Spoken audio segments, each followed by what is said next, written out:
جی السلام علیکم، میں ہوں نور عارفین صدیقی اور آپ دیکھ رہے ہیں عارفین نامہ۔ آپ کو یاد تو ہوگا جب میرے مسیحا ہینڈسم موجودہ وزیر اعظم اور سابق اپوزیشن رہنما عمران احمد خان نیازی صاحب سرکار جنرل شجاع پاشا کا عطیہ کردہ کنٹینر لے کر کے پورے ملک کا چکا جام کیے پڑے تھے نواز شریف کے دور میں، کیونکہ اس وقت پیٹرول کی قیمتیں جب بڑھتی تھیں، ڈالر کی قیمتیں جب بڑھتی تھیں تو بددیانتی حکمرانوں کی اس میں کہیں نہ کہیں ضرور شامل ہوا کرتی تھی۔ لیکن اس ایک دور میں روایت، چلن، سب کچھ بالکل الٹا ہو گیا ہے۔ پچھلے وقتوں میں ویسٹڈ انٹرسٹس حکومت کے حکومتی انمول رتنوں کے نظر آتے تھے عمران خان کو۔ اس ایک وقت میں ان کی آنکھیں یا تو قریب سے یا تو دور سے کسی نہ کسی خرابی کا شکار بہرحال ضرور ہیں۔ ایک اور سنسنی خیز چونکا دینے والی رپورٹ سامنے آئی ہے، منظر عام پہ آئی ہے۔ عثمان دا گریٹ بزدار بلا وجہ کے وسیم اکرم پلس، جن پر مسیحا کا اعتقاد وقت کے ساتھ ساتھ بجائے کم ہونے کے الٹا جو ہے وہ بڑھتا چلا جا رہا ہے۔ میں نے جب ایک موصوف سے، پی ٹی آئی کے ایک ناراض رہنما، ناراض بھی وہ اس سینس میں نہیں ہے، زیر زمین ناراض ہیں، وہ دل کے نہا خانوں میں وہ ناراض ہیں خان صاحب سے۔ بظاہر وہ سب سے بڑی اچھی طرح سے پیش آ رہے ہیں، پارٹی کے تمام کاموں میں بھی بڑھ چڑھ کر کے حصہ لے رہے ہیں۔ جب میں نے ان سے پوچھا عثمان بزدار کے حوالے سے آنے والی خبروں کے متعلق تو انہوں نے ون لائن میں جواب دے کر کے بات ختم کر دی۔ انہوں نے کہا کہ عمران خان کا پنجاب سے انتقام ہے سردار عثمان بزدار، اور جب تک عمران خان کا انتقام پورا نہیں ہو جاتا، جب تک پنجاب والوں کو نواز شریف پر اعتماد کا مزہ نہیں چکھا دیتے عمران خان صاحب، تب تک عثمان بزدار کی وکٹ نہیں لی جائے گی۔ واللہ عالم بالصواب اس میں حقیقت کتنی ہے، لیکن بظاہر یہی نظر آتا ہے کہ عثمان بزدار کا ہر غلط خان صاحب کو صحیح نظر آتا ہے۔ پچھلی مرتبہ انہوں نے اپنی وہ جو انیکسی پر پیسے خرچ کیے تھے، جہاں ان کے رشتہ دار مقیم ہوا کرتے تھے آ کر کے، اس پر ایک خطیر رقم خرچ ہوئی تھی۔ میں نے اپنے پروگرام میں بھی یہ بات اٹھائی تھی، میڈیا پر یہ خبریں چلی تھیں، بڑا شور شرابہ ہوا تھا۔ اس کے بعد ہم دیکھیں گے، تحقیقات کریں گے، لیکن کہاں عمران خان کے انمول رتنوں کی تحقیقات کے لیے اس ملک میں کوئی ادارہ بنا ہے؟ سب ستو پی کر کے سو گئے۔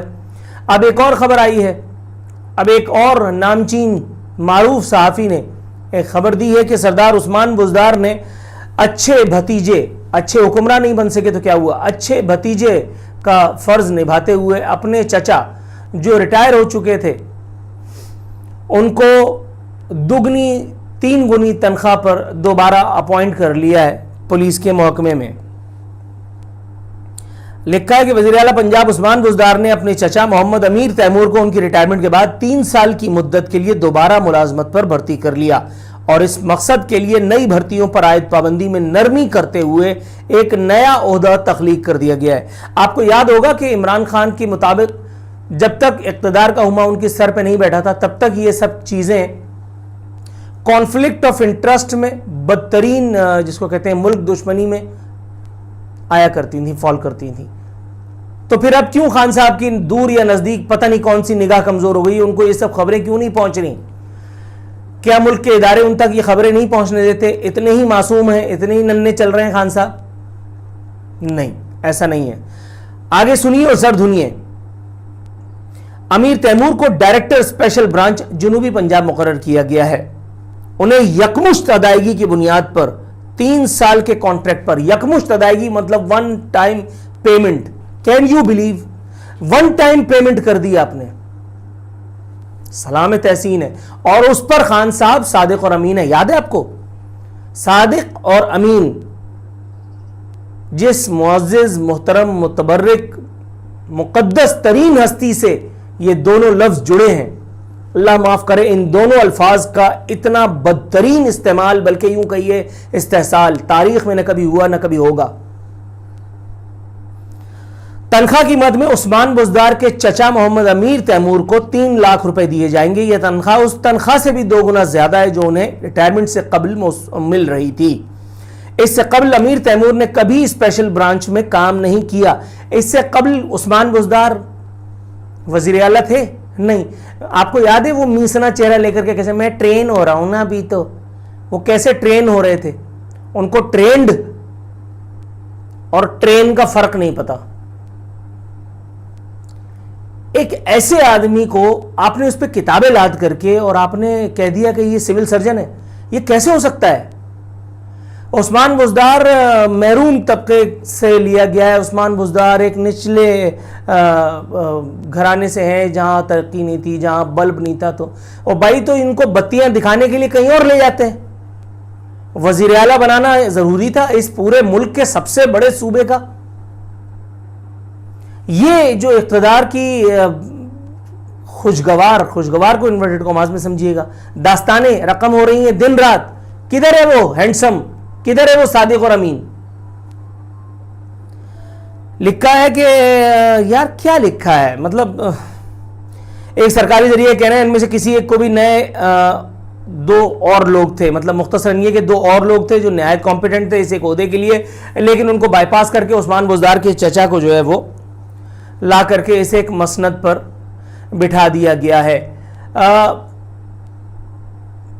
یار میں کتنا کچھ کہوں، مطلب ایمانداری کی بات ہے میں اکیلا کتنا کچھ کہوں.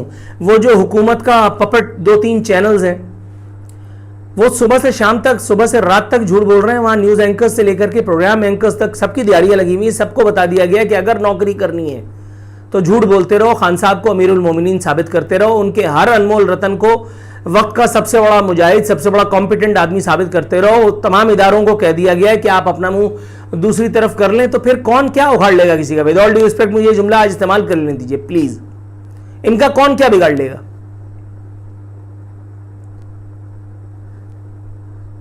تکلیف اس لیے نہیں ہوتی ہے کہ میری جیب سے کچھ جا رہا ہے، قومی خزانے سے جا رہا ہے ٹھیک ہے، لیکن پہلے والوں نے بھی یہی سب کچھ کیا تھا، تو پھر یہ تبدیلی کس نام کی ہے؟ افسوس جو ہوتا ہے وہ اس بات پہ ہوتا ہے کہ یہ تبدیلی، اللہ معاف کرے معاذ اللہ، اس تبدیلی کا خواب دکھانے والا شخص اس کی عوام سے جو جس کو کہتا ہوں میں کہ لوائلٹیز کو آپ ریورس کر لیجئے، اس حد تک ہے کہ وہ ایک آدمی جو حضرت عمر فاروق رضی اللہ تعالیٰ عنہ، حضرت ابوبکر صدیق رضی اللہ تعالیٰ عنہ کی مثالیں دے دے کر کے اقتدار کی سیڑھیاں چڑھا ہے. اقتدار کی سیڑھیاں تو در حقیقت وہ کسی اور کے ہاتھ پہ بیعت کر کے چڑھا ہے، یہ سب کو پتہ ہے. سیلیکٹرز کے ہاتھ پہ اگر بیعت نہ کی ہوتی تو عمران خان وزیر اعظم تو کیا کونسلر بھی نہیں بن سکتے تھے. یہ بات مطلب اس میں کوئی دو رائے نہیں ہے. لیکن 22 سال کی سیاست کو بیک جنبش قلم صرف ایک شیروانی اچکن کے لیے جس کو کہتے ہیں برباد کر دینا، تہو تیغ کر دینا.